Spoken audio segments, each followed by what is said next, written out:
Okay students, कैसे हैं आप? कहीं बीमार तो नहीं है आप? बेड रेस्ट पे तो नहीं हो? दवाइयां तो नहीं लेनी पड़ रही है ठीक होने के लिए? तो स्टूडेंट्स, हम अपना नया चैप्टर स्टार्ट करेंगे जिसका नाम है why do we fall ill, मतलब हम क्यों बीमार हो जाते हैं। तो स्टूडेंट्स, नाम से ही आपको समझ में आ रहा होगा कि इस चैप्टर में हम क्या करने वाले हैं। इस चैप्टर में हम डिफरेंट डिजीजेस के बारे में पढ़ने वाले हैं। हम ये पढ़ने वाले हैं कि हम बीमार क्यों हो जाते हैं, और फिर जब हम बीमार हो जाते हैं तो हमें कैसी दवाएं लेनी पड़ती हैं। इंट्रोडक्शन, तो सबसे पहले हम इंट्रोडक्शन देखते हैं चैप्टर का। देखो, हमारी जो ह्यूमन बॉडी है वो एक मशीन की तरह है। उसको हम एक कार से कंपेयर कर सकते हैं। फॉर एग्जांपल, तो ये जो कार होता है उसके बहुत सारे पार्ट्स होते हैं, जैसे व्हील हो गया उसका। कार के अंदर सबसे इंपॉर्टेंट पार्ट होता है उसका इंजन। कार के ग्लास हो गया, ये कार की बॉडी हो गई बाहर की। फिर कार के अंदर सीट्स होती है जिसमें हम बैठते हैं। ओके, अब देखो, अगर आपने कार चलाई है यार, देखिए, तो आपको पता होगा कि कभी ना कभी व्हील्स में प्रॉब्लम आ जाती है, कभी इंजन में कोई प्रॉब्लम आ जाती है, कभी बॉडी में प्रॉब्लम आ जाती है। डिफरेंट पार्ट्स में कुछ प्रॉब्लम आती रहती है, जिससे हमें कार को हमेशा ठीक कराते रहना पड़ता है, उसको रिपेयर कराते रहना पड़ता है। तो जिस तरह ये कार में या किसी मशीन में प्रॉब्लम्स आती हैं, वो खराब होती रहती हैं, वैसे हमारे ह्यूमन बॉडी में भी होता है। हमारा ह्यूमन बॉडी भी एक कॉम्प्लेक्स मशीन है। जैसे हमें पता है कि हमारे बॉडी में बहुत सारे सेल्स होते हैं स्टूडेंट्स। वो जो सेल्स होते हैं वो मिलके टिश्यूज बनाते हैं, और वो जो टिश्यूज होते हैं वो मिलके ऑर्गन्स बनाते हैं। इन सब में हमेशा कुछ ना कुछ एक्टिविटी चलती रहती है। जैसे कि हम सेल की बात अगर करें तो हमेशा नए सेल्स बनते रहते हैं, जिससे हम ग्रो करते हैं, नए सेल्स बनते रहते हैं। कोई सेल खराब हो गया है तो उसमें रिपेयरिंग का काम चलता रहता है। कुछ सेल्स होते हैं जो एक जगह से दूसरी जगह मूव करते हैं, जैसे ब्लड के सेल्स जो होते हैं, ब्लड में जो सेल्स होते हैं वो मूव करते हैं एक जगह से दूसरी जगह।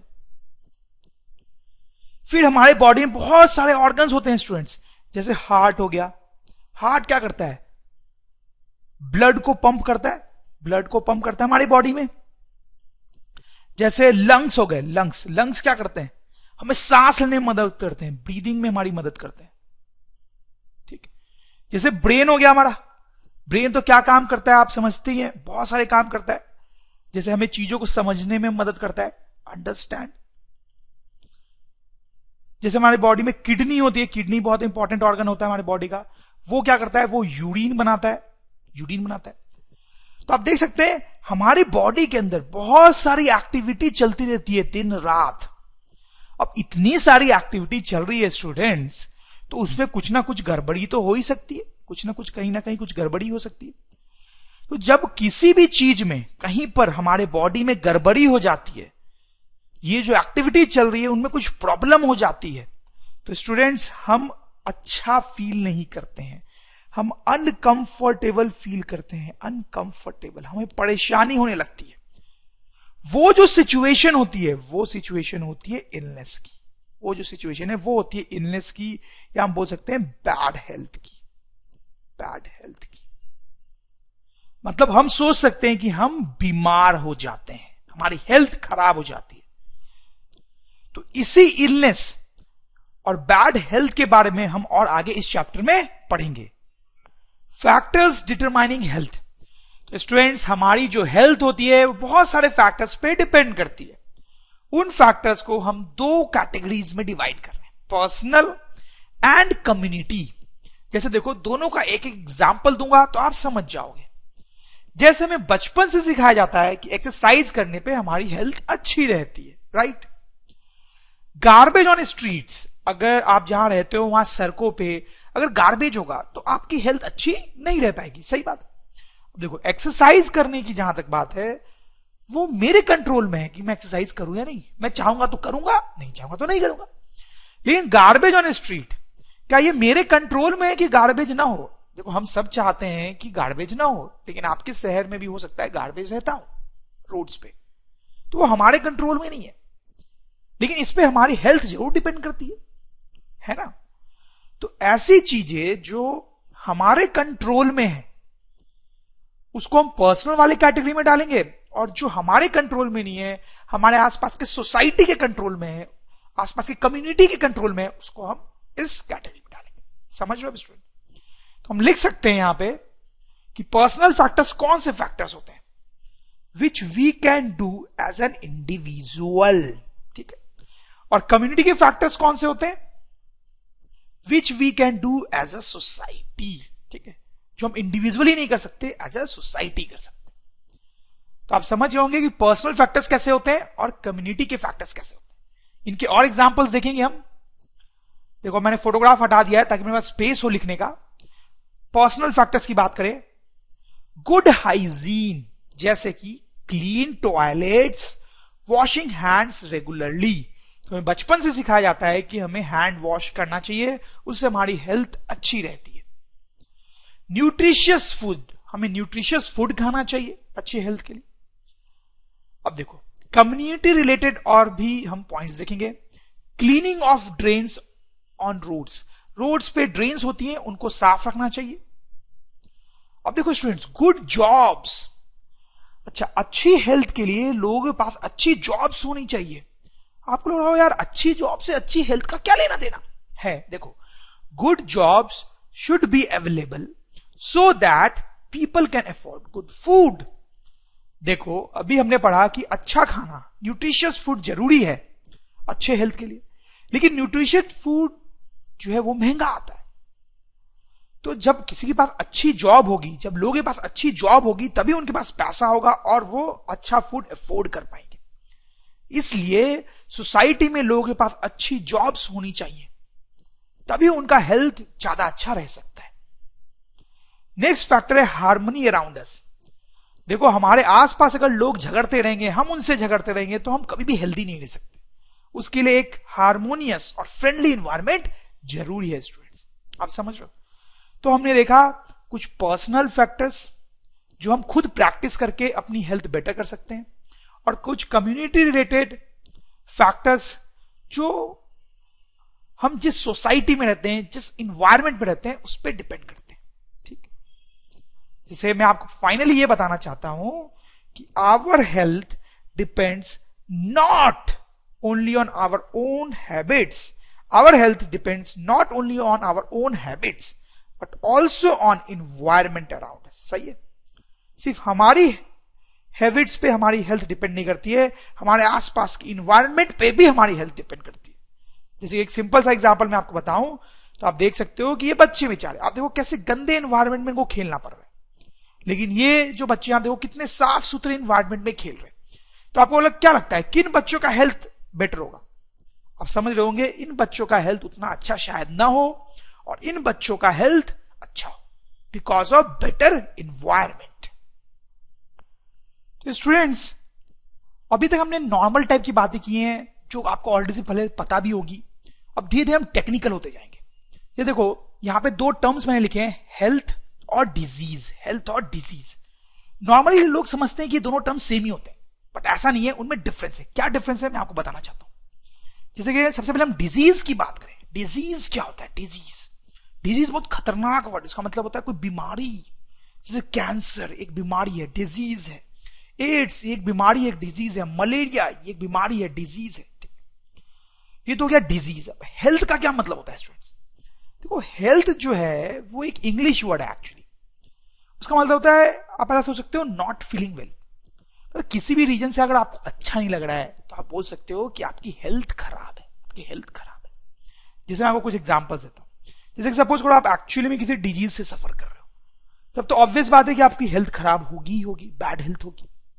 लेकिन सपोज करो आपको स्ट्रेन आ गया, स्ट्रेन, जैसे लोग स्पोर्ट्स खेलते हैं तो स्ट्रेन वगैरह आ जाता है, तो कोई डिजीज हो गया है क्या? कोई बीमारी हो गई आपको? नहीं, ऐसा नहीं। स्ट्रेन आया कुछ में ठीक हो जाए, तो आपको कोई डिजीज नहीं हुई है यहां पे। लेकिन हम ऐसा तो बोल ही सकते हैं कि आपकी बैड हेल्थ चल रही है, अभी स्ट्रेन आ गया है, बैड हेल्थ चल रही है, खेल वेल नहीं पाओगे। सपोज आप डिप्रेस्ड हो, गर्लफ्रेंड छोड़ के भाग गई आपकी, तो आप डिप्रेशन में हो, तो कोई बीमारी हो गई क्या आपको? बिल्कुल नहीं। लेकिन हम बोल सकते हैं कि यार की बैड हेल्थ है आपकी। जो सोनू निगम है, बहुत अच्छा सिंगर है, अब उसका किसी ने गला खराब है, बैड थ्रोट, गला खराब है, आवाज बजी हुई है, तो कोई बीमारी हो गई है उसको? बिल्कुल नहीं। लेकिन बेचारा अनकंफर्टेबल होगा, गाना नहीं गा पाएगा, अपना काम नहीं कर पाएगा ढंग से, तो हम बोल सकते हैं कि बैड हेल्थ में। तो आपको समझ में आ रहा है कि हेल्थ जो है वो एक जनरल टर्म होता है, जबकि डिजीज का मतलब होता है कोई पर्टिकुलर बीमारी। और इंपॉर्टेंट बात यह है कि जो मैं लिख रहा हूं यहां पे, one can be in bad health even without suffering from a disease.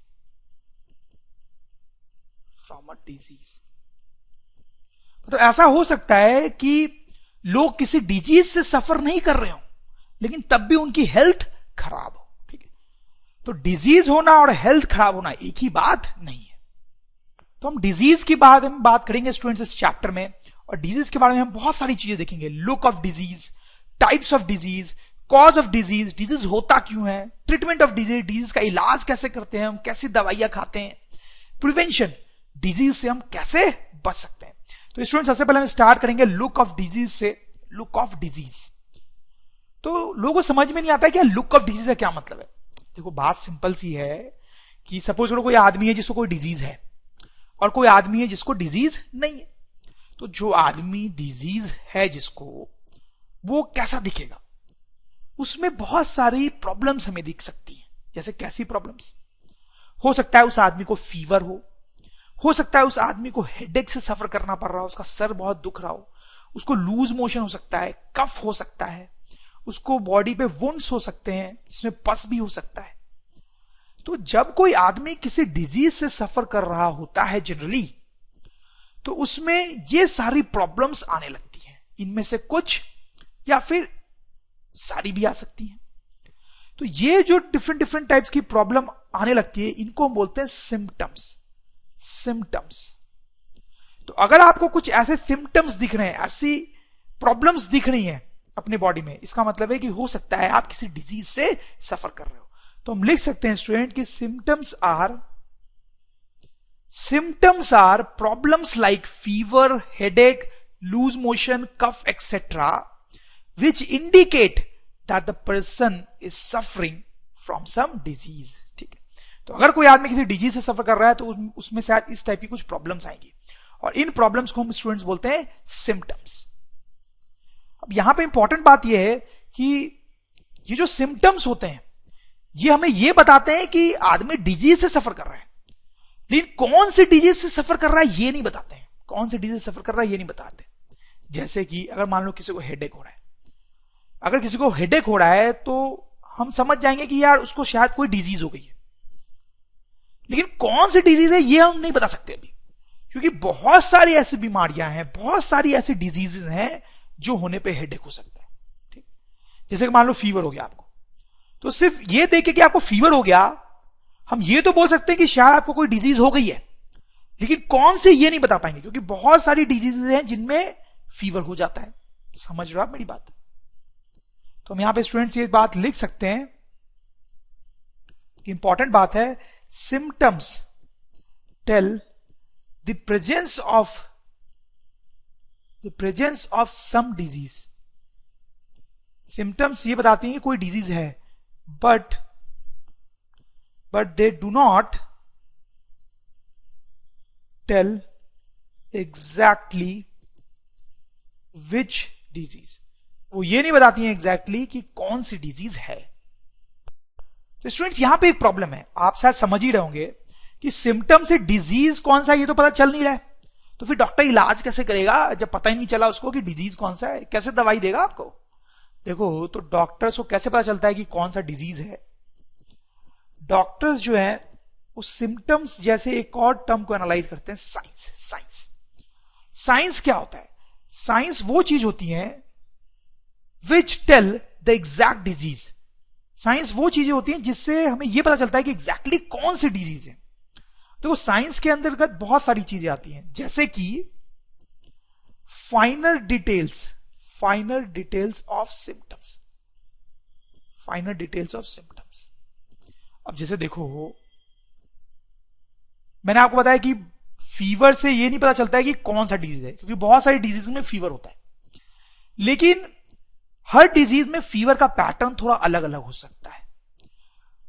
जैसे कि कुछ डिजीज में हो सकता है कि फीवर बहुत ज्यादा होता हो, कुछ में फीवर कम होता हो, कुछ में फीवर हो सकता है कि सुबह को ज्यादा हो जाता हो, शाम में कम होता हो, कुछ में शाम को ज्यादा होता हो फीवर और सुबह कम होता हो। तो इस तरीके से फीवर के अगर हम फाइनल डिटेल्स को एनालाइज करें तो हमें पता चल सकता है कि कौन सा डिजीज है। वैसे ही बाकी सिम्टम्स के साथ भी एप्लीकेबल है। ओके, तो साइन में एक तो आ गया फाइनल डिटेल्स ऑफ सिम्टम्स, उससे हमें पता चल सकता है कि कौन से डिजीज है। और भी बहुत सारी चीजें आती हैं, जैसे आप जब डॉक्टर के पास जाते हो तो बहुत सारे काम करता है, आपने शायद देखा होगा। जैसे इस तरह से वो ये इंस्ट्रूमेंट लेके आपकी हार्ट बीट चेक करता है, तो उससे कुछ रीडिंग आती है, उसके हेल्प से डॉक्टर पता कर सकता है कि कौन सी डिजीज है। तो this will be a sign, इसको हम बोलेंगे एक साइन। जैसे ये एक और तरीके की मशीन होती है जो ब्लड प्रेशर मेजर करती है, ठीक है। इससे भी कुछ रीडिंग आती है जिससे डॉक्टर पता कर सकता है कि आपको कौन सी डिजीज है। यहां पे क्या मेजर हो रही थी? Heart beat. और सबसे इंपॉर्टेंट होता है ब्लड या यूरिन टेस्ट,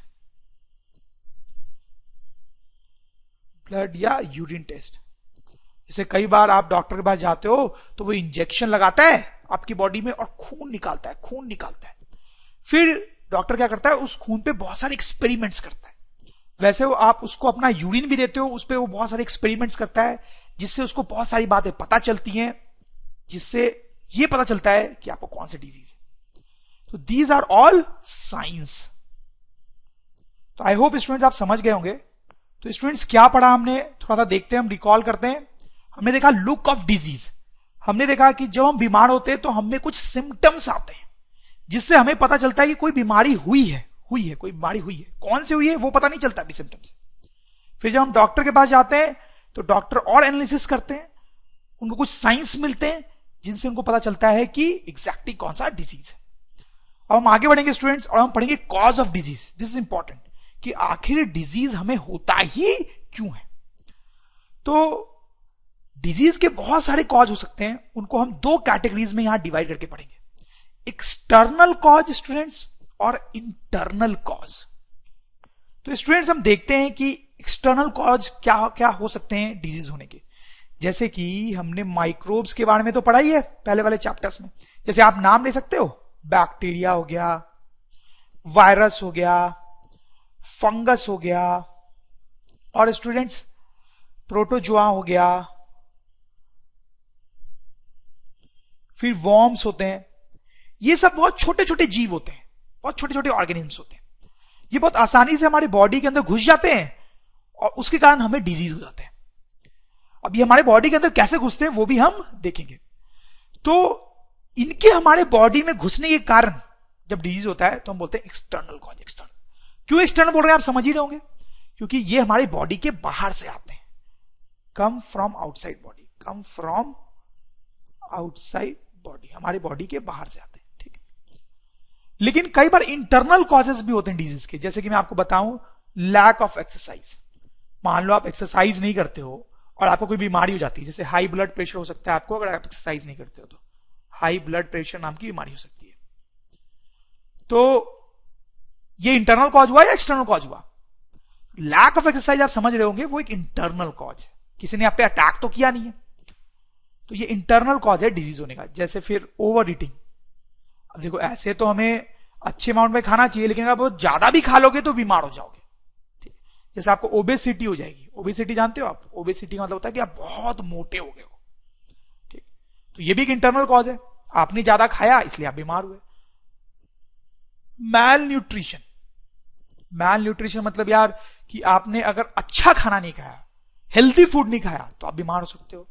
फिर जेनेटिक रीजंस होते हैं कई बार।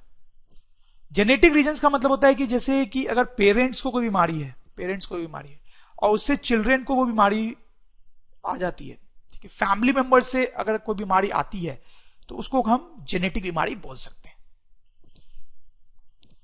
फिर सिंस बर्थ।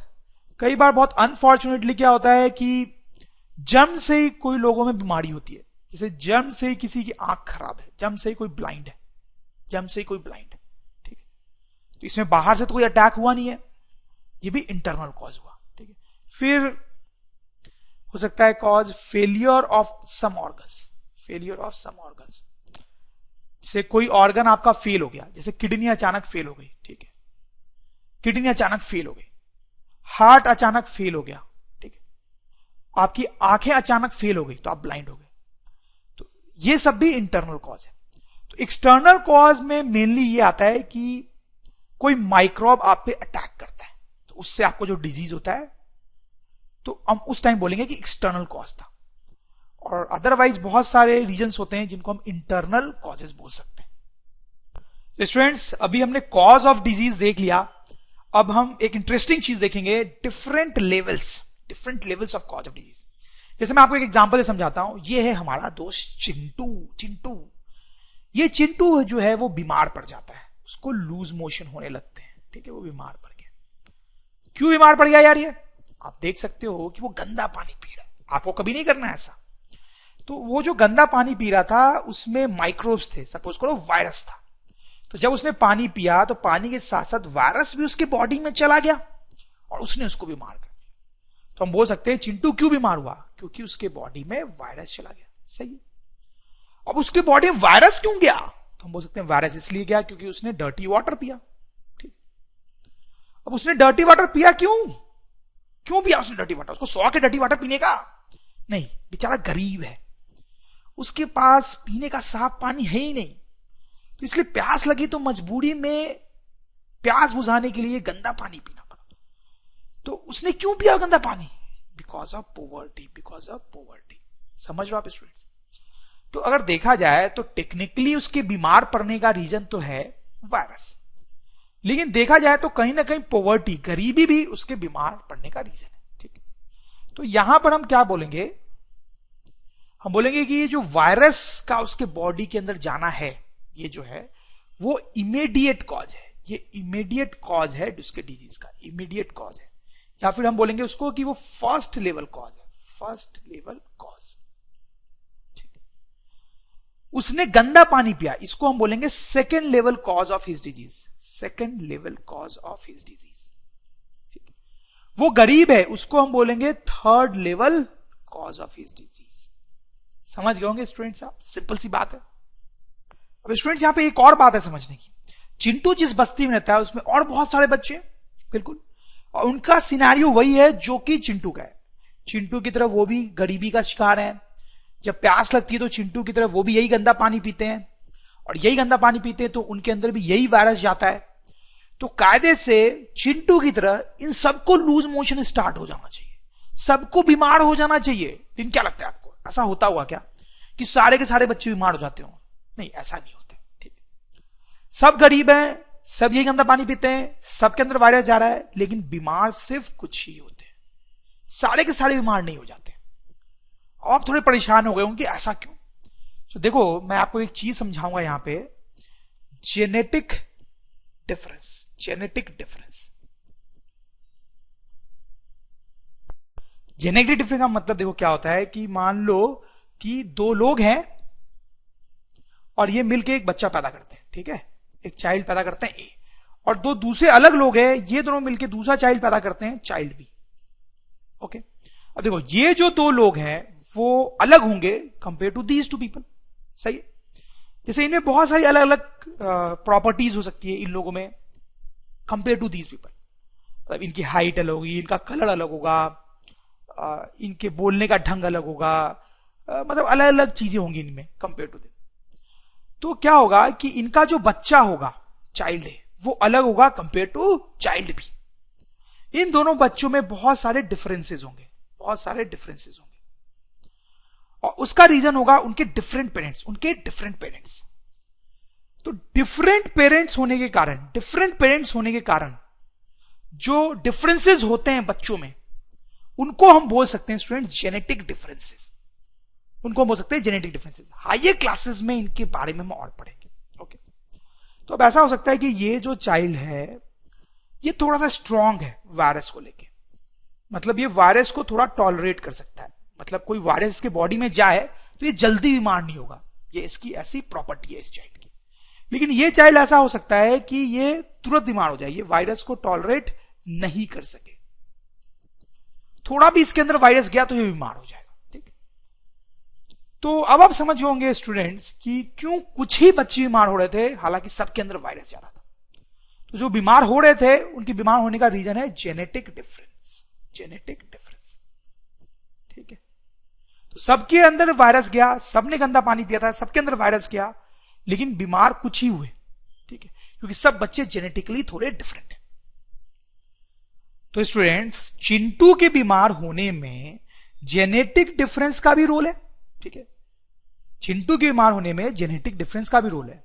तो ये जो जेनेटिक डिफरेंस है उसको हम यहां पे बोल सकते हैं contributory cause of disease, contributory cause of disease. आप समझ रहे हो ना?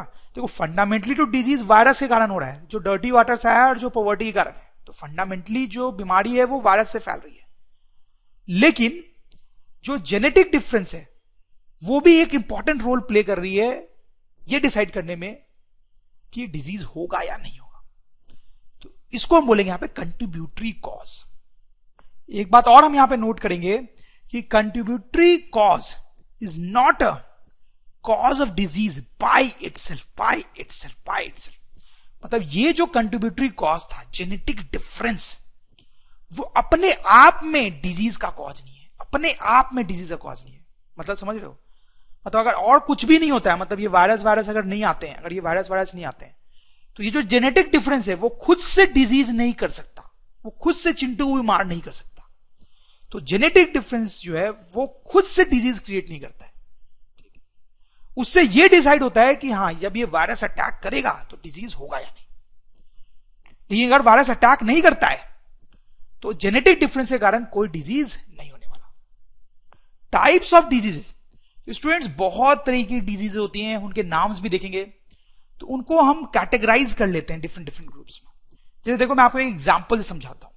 जैसे कोल्ड एंड कफ, ये एक डिजीज का मैंने नाम लिखा है, और एक ट्यूबरकुलोसिस। तो कोल्ड एंड कफ जो होता है ये छोटी मोटी बीमारी है, हम सबको होती है विंटर्स के सीजन में खासकर। ठीक है, हम छींकते हैं, खांसते हैं इसमें। ट्यूबरकुलोसिस जो है वो एक बहुत बड़ी बीमारी है और बहुत खतरनाक बीमारी है, इसमें हमारी जान भी जा सकती है। अब देखो, ये अगर कोल्ड एंड कफ जैसे आपको बीमारी हो गई तो कितना टाइम लगेगा इसको ठीक करने में? सोचो, 2 दिन, 3 दिन, हफ्ता, 10 दिन। ठीक है, थोड़ा कम थोड़ा ज्यादा ठीक हो जाएगा। तो ऐसे जो डिजीज होती है इनको हम बोलते हैं short term disease. Short term disease होने का मतलब है कि जल्दी ठीक हो जाती है। लेकिन ट्यूबरकुलोसिस जैसी कोई खतरनाक बीमारी आपको हो गई तो इसको हम बोलेंगे लॉन्ग टर्म डिजीज, क्योंकि ये जल्दी ठीक नहीं होती है, इसको सालों लग सकते हैं ठीक होने में।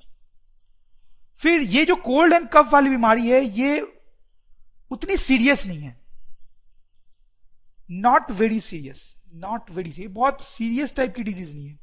क्योंकि क्या होगा, हफ्ते 10 दिन तक कोल्ड कफ रहेगा, छींकोगे, खांसोगे, बट ठीक है, फाइनली जल्दी ठीक हो जाओगे, और कोई ज्यादा लॉस भी नहीं हुआ, छींक लिए, खांस लिए, तो क्या फर्क पड़ता है ज्यादा। लेकिन ट्यूबरकुलोसिस जैसी बीमारी हो गई तो ये बहुत सीरियस बीमारी है और इसके बहुत सीरियस कंसिक्वेंसेस हो सकते हैं, वेरी सीरियस कंसिक्वेंसेस। बहुत हार्म हो सकता है आपको इस बीमारी के होने से। जैसे कि आपका वेट लॉस हो सकता है, बहुत ज्यादा आपका वेट बहुत कम हो जाए, ऐसा हो सकता है बहुत ज्यादा टायर्ड फील करो, कोई काम करने के लायक ही नहीं रहो, इतने टायर्ड फील करो। फिर कोल्ड एंड कफ में जब ये बीमारी ठीक हो जाती है, एक बार ये बीमारी ठीक हो गई तो आप बैक टू बिल्कुल नॉर्मल हो जाओगे। तो हम लिख सकते हैं back to normal once cured. तो एक बार बीमारी ठीक हो गई तो बिल्कुल वैसे हो जाओगे जैसे पहले थे।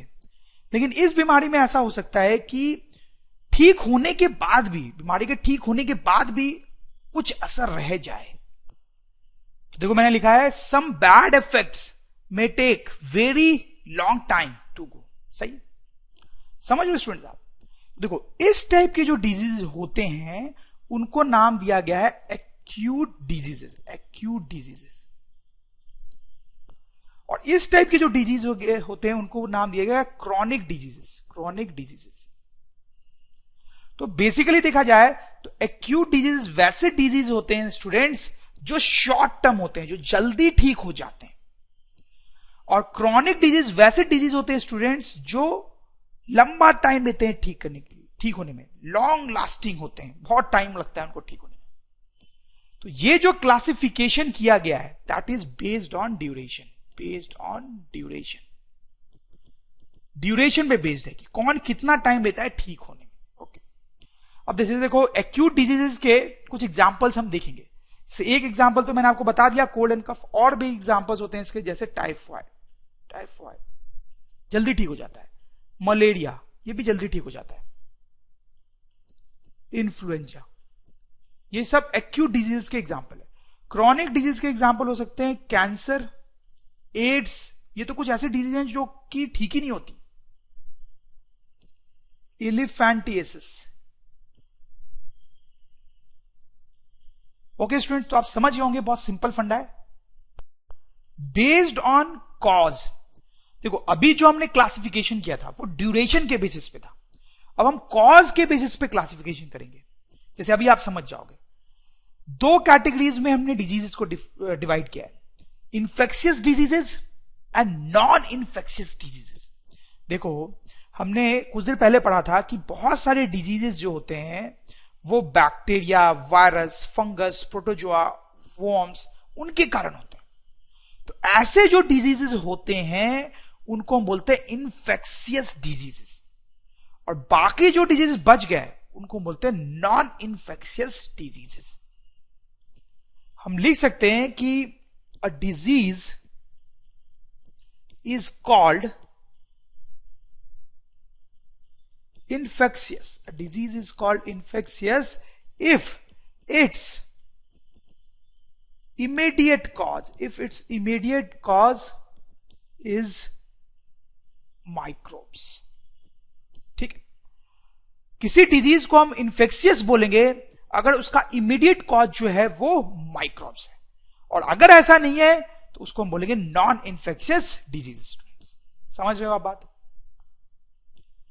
जैसे हम कुछ एग्जाम्पल्स की बात करना चाहें तो इन्फेक्शियस डिजीज के एग्जाम्पल्स हो सकते हैं स्टूडेंट्स, ट्यूबरक्यूलोसिस, टीबी, ठीक है, एड्स, ओके, ये एग्जाम्पल्स हो गए इन्फेक्शियस डिजीजेस के। नॉन इन्फेक्शियस डिजीज के हम कुछ एग्जाम्पल्स देखने चाहें तो वो हो सकता है कैंसर, डायबिटीज, और भी बहुत सारे एग्जाम्पल्स हैं जो मैं आपको आगे चल के बताऊंगा। तो आगे स्टूडेंट्स इस चैप्टर में अब हम इन्फेक्शियस डिजीजेस पे कंसंट्रेट करेंगे, नॉन इन्फेक्शियस पे हमारा ज्यादा ध्यान नहीं होगा। इन्फेक्शियस डिजीज को अब हम और डिटेल में देखने वाले हैं। तो लेट्स स्टार्ट।